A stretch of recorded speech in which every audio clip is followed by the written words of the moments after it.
Halo teman pemilih, jumpa lagi dengan Posting, podcast informasi penting KPU Kabupaten Magelang, menyampaikan informasi, meningkatkan partisipasi.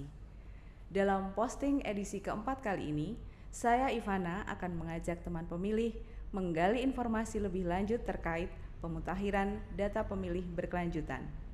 Dan pada kesempatan kali ini telah hadir bersama kita narasumber. Beliau adalah anggota KPU Kabupaten Magelang, Divisi Perencanaan, Data dan Informasi, Ibu Siti Nurhayati. Assalamualaikum Bu Siti. Waalaikumsalam warahmatullahi wabarakatuh, Mbak Nana. Apa kabar Bu hari ini? Alhamdulillah baik, Mbak Nana. Gimana Mbak Nana kabarnya hari ini? Alhamdulillah, kabar baik juga Bu. Ya. Baik Bu Siti, monggo kami persilahkan untuk menyapa teman pemilih terlebih dahulu. Ya, terima kasih Mbak Nana. Halo teman pemilih dimanapun berada. Ketemu lagi bersama kami di acara podcast ya di edisi ketiga kali ini dengan tema pemutakhiran data pemilih berkelanjutan. Semoga teman pemilih selalu diberikan kesehatan, keselamatan dan sukses selalu. Ya. Nah, Bu Siti, terkait tema yang kita angkat pada podcast kali ini, mungkin ada sebagian ya Bu dari teman pemilih yang belum masih awam terkait tema. Nah, mungkin bisa kita awali bincang kita dengan Bu Siti menjelaskan apa itu sebenarnya definisi dari pemutakhiran data pemilih berkelanjutan. Ya, terima kasih Mbak Nana. Jadi pada kesempatan kali ini kita akan membahas ya terkait PDPB. Apa sih PDPB? Ya, PDPB itu adalah pemutakhiran data pemilih berkelanjutan. Nah, PDPB ini adalah amanah dari Undang-Undang Nomor 7 Tahun 2017 tentang Pemilu, di mana KPU ketika tidak ada tahapan diberi kewenangan dan diberi tugas untuk melaksanakan pemutakhiran data pemilih berkelanjutan. Nah, selain diatur di dalam Undang-Undang Pemilu, PDPB ini juga diatur di dalam Peraturan KPU, Mbak Nana. Peraturan KPU nomor 1 tahun 2025 yang diterbitkan di bulan Maret yang lalu tentang pemutakhiran data pemilih berkelanjutan. Sebenarnya apa sih definisi atau arti PDPB ya? Jadi PDPB ini adalah kegiatan untuk memperbaharui data pemilih, Mbak Nana. Jadi berdasarkan DPT pemilu maupun DPT pemilihan yang terakhir. Nah, dari data tersebut ya kita sinkronisasikan dengan data penduduk secara nasional, baik juga data yang di luar negeri. Jadi secara umum ya pemutakhiran data pemilih berkelanjutan ini adalah proses up to date ya, proses up to date data pemilih ya secara rutin dan terus-menerus di luar tahapan pemilu dan pemilihan. Baik. Jadi pemutakhiran data pemilih berkelanjutan ini kemudian menjadi salah satu tugas utama dari KPU di setiap jenjang ya Bu ya. Iya betul Mbak Nana. Nah, terkait konsep keberlanjutan atau sustainability itu sendiri seperti apa Bu? Iya, jadi terkait keberlanjutan ini karena memang ketika di tahapan kami kan ada namanya proses pemutakhiran data pemilih ya untuk pemilu maupun pilkada. Nah, di luar tahapan, nah proses pemutakhiran data pemilihnya ini kami keberlanjutan lagi, kami up to date lagi, kami mutakhirkan lagi. Nah, dasarnya apa? Ketika proses pemutakhiran data pemilih berkelanjutan, kita menggunakan de jure ya atau menggunakan dasar hukum. Jadi, ketika ada perubahan data ya, setiap pemilih ini kan pasti mobile ya Mbak Nana ya kan, tidak mungkin stagnan di wilayah tersebut ya. Kadang ada yang pindah keluar, ada yang datang masuk, bahkan ada yang meninggal dunia. Nah, dinamis dinamis. Jadi dari data-data pemilih tersebut kita mutakhirkan, kita up to date kan ya setiap bulannya karena ini prosesnya rutin. Nah, namun ketika yang bersangkutan ingin melaporkan terkait perubahan data pemilih, nah kita menggunakan dasarnya adalah de jure, harus ada dokumentasi yang memperkuat. Ketika seseorang itu meninggal, kita ingin mencoret kan tidak asal coret saja, Mbak Nana, harus ada bukti dukung ya, Bu ya. Data dukungnya apa? Itu adalah akte kematian. Jadi data dukung ya untuk pemutahiran data pemilih berkelanjutan ini, yang pertama adalah KTP elektronik bagi yang sudah berusia 17 tahun. Nah, bagaimana yang sudah berusia 17 tahun tidak punya KTP atau belum punya KTP, bahkan belum merekam KTP. Nah, boleh menggunakan kartu keluarga.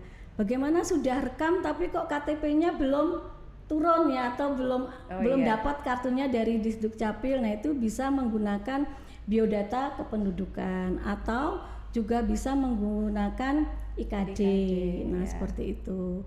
Nah, terus terkait keberlanjutan yang selanjutnya, karena kita diberi tugas oleh undang-undang, kita juga mempunyai kewajiban untuk melakukan rekapitulasi pemutahiran data pemilih berkelanjutan ini ya, dari jenjang KPU RI, KPU provinsi sampai dengan KPU kabupaten kota. Nah, untuk KPU RI rekapnya itu setiap 6 bulan sekali, di bulan Juni dan bulan Desember. Untuk KPU provinsi juga sama, 6 bulan sekali.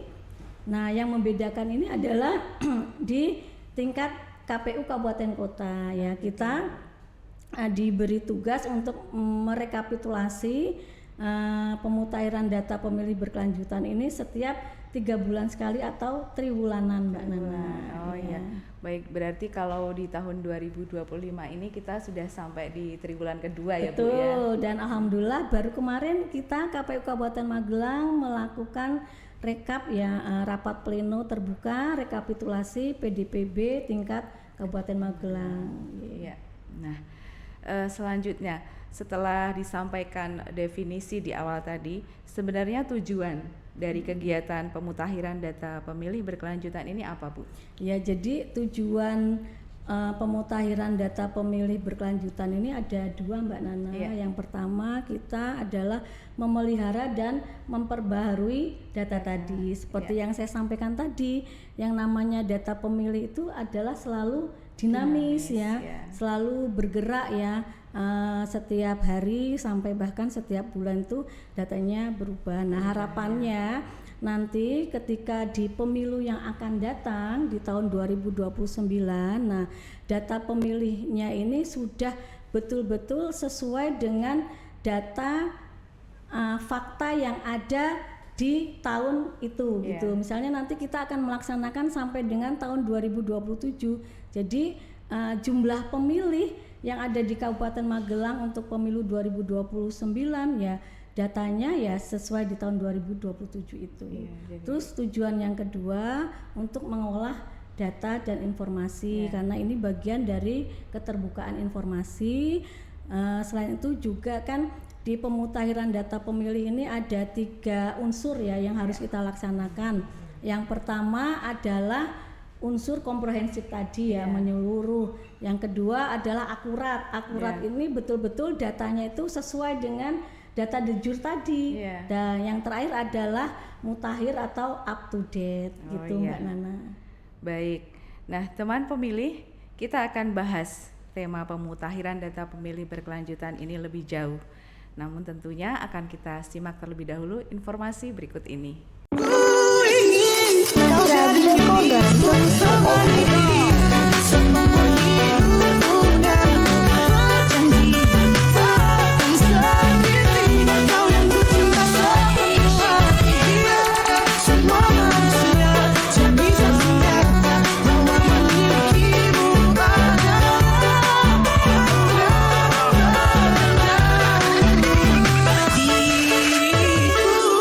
Masih di posting podcast informasi penting. Baik teman pemilih, kita akan lanjutkan perbincangan kita dengan Ibu Siti Nurhayati. Setelah tadi dijelaskan Bu tentang definisi dan juga tujuan dari kegiatan PDPB, selanjutnya kita akan berikan informasi juga kepada teman pemilih terkait siapa saja sasaran dari kegiatan PDPB ini, Bu. Ya, terima kasih Mbak Ivana. Jadi teman pemilih, sasaran untuk kegiatan PDPB ini yang pertama adalah warga negara Indonesia ya. Jadi harus WNI. Yang kedua sudah berusia 17 tahun atau lebih, atau belum berusia 17 tahun tapi sedang menikah atau pernah kawin. Terus yang ketiga adalah tidak sedang dicabut hak politiknya. Terus yang keempat tidak menjadi anggota TNI atau Polri. Terus yang terakhir dia yang pindah domisili ya, baik datang maupun masuk di suatu wilayah atau daerah. Nah ini menjadi sasaran atau target dari kegiatan PDPB. Oh, iya. Nah, KPU sendiri selaku penyelenggara PDPB untuk mencapai tujuan tadi yang telah disampaikan oleh Bu Siti, tentunya juga melakukan koordinasi ya Bu dengan stakeholder atau pihak terkait. Nah, terkait hal ini monggo Bu dapat diceritakan mungkin. Iya, terima kasih Mbak Nana. Jadi memang untuk kegiatan PDPB ini kita tidak bisa bekerja sendiri Mbak Nana. Jadi kita harus bersinergi, berkolaborasi dan bekerja sama. Dengan siapa? Ya, yang pertama tentu saja dengan stakeholder yang ada di Kabupaten Magelang. Karena tanpa bantuan mereka kita juga tidak bisa menjalankan ya kegiatan PDPB ini dengan baik maupun lancar. Jadi yang pertama kita sudah berkoordinasi dengan siapa, ya jelas mitra kita dulu. Sebagai penyelenggara pemilu siapa adalah Bawaslu. Terus yang kedua kita juga sudah berkoordinasi dengan Disdukcapil. Dalam hal ini kan Disdukcapil yang punya data ya, data kependudukan ya di tingkat Kabupaten Magelang. Nah selain itu kita juga berkoordinasi dengan Forkopimda ya, baik dari Kodim 0705 Magelang, dengan Polresta Magelang, dengan kantor Kementerian Agama, dengan Pengadilan Negeri, dengan Kejaksaan. Nah, selain koordinasi dengan Forkopimda dan stakeholder, kita juga berkoordinasi dengan camat maupun pemerintah desa ya yang ada di Kabupaten Magelang. Karena Kabupaten Magelang ini kan wilayahnya luas ya Mbak Nana ya, ada 21 kecamatan, 372 desa, dan itu tidak mungkin bisa kita lakukan semuanya ya. Jadi kan kita juga melakukannya itu ada prioritas dulu ya. Kalau saya itu mengambil istilahnya prioritas yang terdekat dulu dari KPU Kabupaten Magelang ya, karena kami KPU Kabupaten Magelang ini kan wilayahnya ada di Kecamatan Mertoyudan. Nah, yang kita lakukan koordinasi dulu ya dengan Camat Mertoyudan, dengan Desa Ndeyangan, Desa Rambeanak maupun desa atau Kelurahan Sawitan gitu Mbak Nana. Diprioritaskan untuk yang terdekat dulu dengan kantor KPU ya Bu ya. Iya. Nah, berarti koordinasi dengan pihak terkait ini juga sudah memenuhi salah satu prinsip PDPB ya Bu, yaitu inklusif, di mana KPU tidak bekerja sendiri, namun mengikut sertakan pihak-pihak terkait untuk membantu penyelenggaraan kegiatan PDPB. Betul Mbak Nana. Nah, supaya teman pemilih lebih paham ya Bu ya, kegiatan-kegiatan PDPB yang telah dilakukan oleh KPU Kabupaten Magelang sejauh ini apa saja gitu Bu? Mungkin bisa di-spill kepada teman pemilih. Terima kasih Mbak Nana. Jadi seperti yang saya sampaikan tadi, selain kami berkoordinasi, berkolaborasi dan juga bersinergi ya, kami juga melakukan kegiatan-kegiatan kepada masyarakat. Salah satunya adalah sosialisasi ya, yang jelas kami pertama kali sosialisasi ke masyarakat itu melalui Radio Gemilang ya. Kita mensosialisasikan PDPB kepada masyarakat. Terus yang kedua, kami juga mensosialisasikan melalui media sosial KPU. Ini kan KPU punya media sosial dan juga punya laman atau website ya. Jadi kami sampaikan di website maupun di media sosial terkait giat-giat pemutakhiran data pemilih berkelanjutan yang dilakukan oleh KPU Kabupaten Magelang. Nah, selain itu juga kami mensosialisasikan dalam wujud baliho ya, baliho besar. Ini kita taruh di depan kantor KPU Kabupaten Magelang. Kebetulan kan dekat jalan raya nih Betul, Mbak Nana ya. ya. Jadi kalau ada masyarakat yang lewat depan kantor kami kan secara otomatis sudah melihat Betul. ada sosialisasi PDPB di KPU Kabupaten Magelang. Ya. Selain itu mungkin Bu, apakah dibuka juga untuk layanan helpdesk seperti itu, Bu? Iya betul. Jadi selain kegiatan sosialisasi, kami juga membuka layanan helpdesk PDPB ya di kantor KPU Kabupaten Magelang. Kita buka setiap hari, jamnya jam kerja ya. Setiap harinya ini maksudnya hari kerja ya. Bu, ya. Nah, teman pemilih jadi Senin sampai dengan Jumat kita buka mulai jam 9 sampai jam 3 sore. Jadi kepada teman pemilih dimanapun berada, kalau sudah berusia 17 tahun atau ada salah satu anggota keluarganya yang meninggal dunia maupun pindah domisili atau ada keluarganya yang menjadi taruna akmil maupun taruna akpol atau juga ada yang purnawirawan ya dari TNI maupun dari Polri, monggo teman pemilih bisa datang ke kantor KPU Kabupaten Magelang dengan membawa identitas tadi ya, bisa KTP elektronik maupun kartu keluarga. Atau teman pemilih kalau tidak punya waktu, kami juga ada pelayanan online Mbak Nana. Gitu jadi ya, Bu, kita ada link Bitly ya, link Bitly untuk kegiatan PDPB. Jadi teman pemilih bisa membuat laporannya dari rumah ya, dari manapun ya, dimanapun, bisa di rumah, di jalan, asal sudah ada dokumen pendukungnya ya, karena nanti itu akan diupload di link Bitly itu, disiapkan data dukungnya tadi KTP dan KK. Oh iya. Nah, teman pemilih silakan ini ya, bisa dimanfaatkan layanan helpdesk dan juga online ya Bu ya dari KPU betul. Kabupaten Magelang. Jadi teman pemilih juga dapat memberikan kontribusi untuk mewujudkan data pemilih yang akurat dan mutakhir ya Bu ya, tentunya untuk suksesnya penyelenggaraan pemilu yang berkualitas. Nah,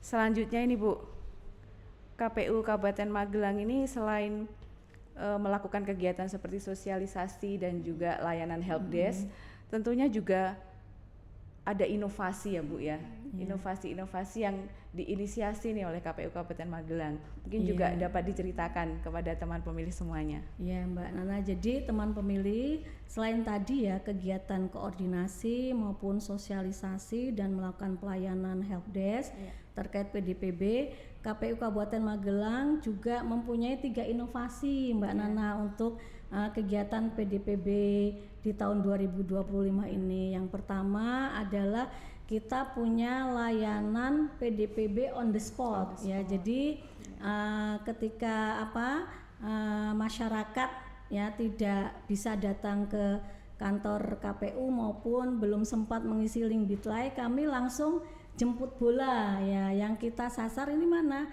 Yang kita sasar yang pertama adalah pemilih pemula yang berada di sekolah tingkat atas, baik SMA, SMK, MA ya, itu kita sasar, kita datang ke sekolah, kita buka pelayanan di sana on the spot di sekolah-sekolah. Nanti murid-murid yang ada di sekolah tersebut bisa melaporkan perubahan data maupun biar mereka didaftar untuk menjadi pemilih di pemilu 2029. Nah, inovasi yang kedua selain layanan on the spot PDPB ya, kita juga kemarin ada kegiatan coklit terbatas ya, pencocokan penelitian terbatas. Nah, kalau di pemilu maupun di pilkada kan kita punya pasukan badan ad hoc ya Mbak Nana ya, yang jumlahnya luar biasa. Kemarin di pilkada ada 3.810 pantarlih ini yang bertugas untuk melakukan coklit. Nah, karena di luar tahapan kita tidak punya pasukan lagi ya, kita melakukannya dengan terbatas. Jadi kita pilihi ya beberapa pemilih ini, kita coklit terbatas, coktas yang kita coktas ini adalah pemilih potensial baru. Jadi kita pastikan betul data yang masuk itu akurat atau tidak ya. Jangan sampai ketika data yang masuk ternyata fakta di lapangan yang bersangkutan sudah meninggal dunia. Nah, gunanya coktas ini kita memastikan keakuratan data dari pemilih tersebut. Nah, inovasi yang ketiga, nah kita kan sudah melakukan giat-giat PDPB ya ini Mbak Nana ya, dari tadi yang sudah kami jelaskan ya, koordinasi, sosialisasi, layanan helpdesk baik di kantor maupun on the spot dan juga coktas. Nah, tentunya giat-giat tersebut kalau hanya sebatas ditaruh, tidak dipublikasikan, tidak dinarasikan, tidak didokumentasikan juga kan masyarakat tidak tahu. Betul. Dan ini juga bagian dari keterbukaan informasi ya. Kita ada namanya Electronic Bulletin Sidata. Jadi Bulletin Sidata ini kepanjangan dari siaran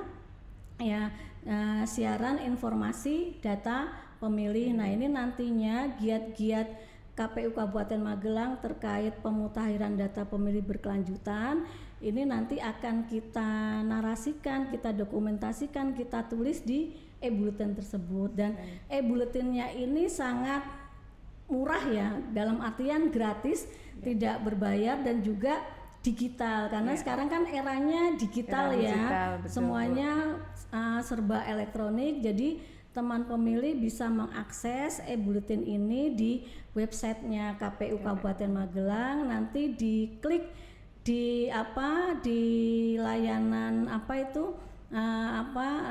publikasi, nanti diklik pemutahiran data pemilih, nanti ada Bulletin Sidata, nanti diklik e-bulletin Sidatanya. Ini kita buat 2 versi Mbak Nana, yang satu versi majalah dan satu versi PDF. Nah, ini yang untuk versi majalah bisa dibaca menggunakan laptop maupun HP Android. Nah, untuk yang PDF juga bisa menggunakan HP Android gitu Mbak Nana. Baik Bu Siti. Nah, teman pemilih, menarik sekali ya terobosan inovasi yang sudah diinisiasi oleh KPU Kabupaten Magelang. Namun terlebih dahulu sebelum kita lanjutkan perbincangan ini, kembali akan kita simak informasi berikut ini.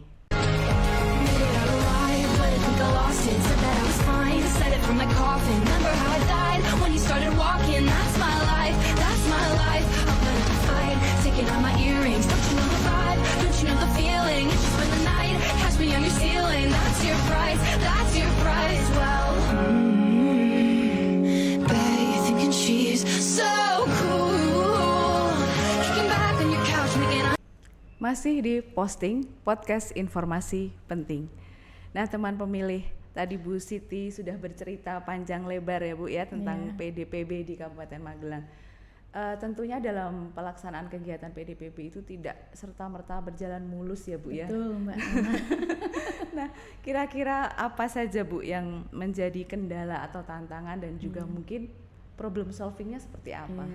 Jadi tantangan untuk PDPB ini memang luar biasa ya, karena satu, kita kan kerja-kerjanya ini kan di luar tahapan ya. Tentu saja kan antusiasme maupun animo masyarakat terkait PDPB ini dibandingkan dengan saat pemilihan kepala daerah maupun pemilu kan kurang ya. Jadinya beda ya Bu, antusiasmenya. Atmosfernya itu beda. Jadi kalau di kegiatan non tahapan ini memang tantangannya itu antusiasmenya dari masyarakat terkait PDPB ini memang sangat minim sekali. Terus yang kedua, tentunya kan wilayah Kabupaten Magelang ini kan luas sekali Mbak Nana ya. Kalau dulu di tahapan kita punya pasukan badan ad hoc, nah di luar tahapan ini kita sudah tidak ada. Nah tentunya kita kan juga harus berpikir nih bagaimana supaya kegiatan PDPB ini tetap berjalan meskipun kita sudah tidak punya pasukan di badan ad hoc. Nah, terus apa yang bisa KPU Kabupaten Magelang lakukan terkait tantangan yang dihadapi? Tadi sudah saya sampaikan ya beberapa hal. Tentunya kami tidak bisa bekerja sendiri. Betul. Ya, kita harus bersinergi berkolaborasi dan bekerja sama ya dengan pemerintah Kabupaten Magelang. Dalam hal ini adalah stakeholder baik dari tingkat Kabupaten Magelang sampai dengan tingkat kecamatan, bahkan tingkat Desa, terkecil ya, adalah desa. Terus yang selanjutnya kita juga harus mempunyai kegiatan-kegiatan yang kreatif dan inovatif gitu loh. Meskipun tadi ya kendala yang sudah saya sampaikan itu tidak menyurutkan ya, tidak menyurutkan semangat kita ya untuk melakukan kegiatan PDPB ini gitu Mbak Nana. Iya. Nah, mungkin bisa lebih dijelaskan lagi Bu, rencana tindak lanjutnya nih lalu akan seperti apa setelah tadi diidentifikasi terkait tantangan dan kendala dan juga kemungkinan untuk problem solvingnya. Iya, jadi untuk rencana tindak lanjut dari kegiatan PDPB ini, karena memang PDPB ini adalah kegiatan rutin ya, kegiatan-kegiatan yang sudah kita lakukan di bulan-bulan sebelumnya itu tetap kita laksanakan, dan di triwulan ketiga ini memang kami ingin tingkat partisipasi ya atau animo dari masyarakat itu terhadap PDPB ini ada ya, makanya kami gencarkan melalui media sosial kami dengan membuat konten-konten ya, konten-konten yang kreatif. Sekarang itu kan masyarakat tuh lebih senang melihat konten-konten yang visual ya, yang video, yang reels ya, seperti di Instagram. Nah seperti itu dibandingkan dengan konten-konten flyer ya, yang hanya sebatas tulisan dibaca dan setelah itu tidak mengena. Nah nanti kedepannya kami masih akan tetap berkoordinasi ya dengan stakeholder Kabupaten Magelang, yang insya Allah yang akan kami sasar adalah kaum perempuan ya, khususnya tim penggerak PKK ya, karena memang PKK ini ternyata sampai basisnya itu sampai basis RW ya, ada dawis ya, jadi dasawisma sampai tingkat RT bahkan ada. Nah nanti harapannya karena memang PKK ini adalah kumpulan perempuan ya, biasanya perempuan ini kan militansinya tinggi ya Mbak Nana luar ya, biasa jadi ya Bu. Iya luar biasa. Jadi harapannya ini nanti kita akan berkoordinasi dengan PKK yang ada di Kabupaten Magelang. Harapannya sosialisasi PDPB ini bisa sampai ke bawah tingkat dasawisma maupun tingkat RT itu Mbak Nana. Oh iya. Nah teman pemilih, demikian tadi tema pemutakhiran data pemilih berkelanjutan telah kita kupas bersama Ibu Siti Nurhayati. Terakhir Bu Siti, mungkin kita berikan kesempatan untuk menyampaikan closing statement, sekiranya ada pesan-pesan yang ingin disampaikan kepada teman pemilih. Ya, terima kasih Mbak Nana. Teman pemilih, jangan lupa kalau sudah berusia 17 tahun atau ada perubahan data ya, baik pindah domisili maupun elemen data yang lain, silahkan perbarui data pemilih teman-teman semua. Daftar di kantor layanan helpdesk KPU Kabupaten Magelang. Kita buka setiap hari ya, hari kerja. Tadi sudah saya sampaikan waktunya. Kalau memang tidak ada waktu untuk hadir di KPU Kabupaten Magelang, bisa mengisi di link bit.ly dari PDPB KPU Kabupaten Magelang. Pastikan ya teman pemilih semua sudah terdaftar di daftar pemilih berkelanjutan ini, yang nantinya teman pemilih semua tentunya akan mencoblos di pemilu 2029, karena satu suara menentukan nasib bangsa kita untuk 5 tahun ke depan. Ya. Teman pemilih, demikian bincang-bincang kita di posting edisi kali ini. Terima kasih kami haturkan kepada Bu Siti telah berkenan hadir di posting. Terima kasih juga teman pemilih yang sudah menyimak siaran ini. Semoga bincang-bincang tadi menambah wawasan bagi kita semua. Terus nantikan episode posting berikutnya tentunya dengan tema pilihan menarik lainnya. Dan silakan teman pemilih untuk meninggalkan masukan, kritik dan juga saran bagi posting. Jangan lupa like, share dan juga subscribe YouTube channel KPU Kabupaten Magelang. Saya Ivana pamit undur diri. Terima kasih.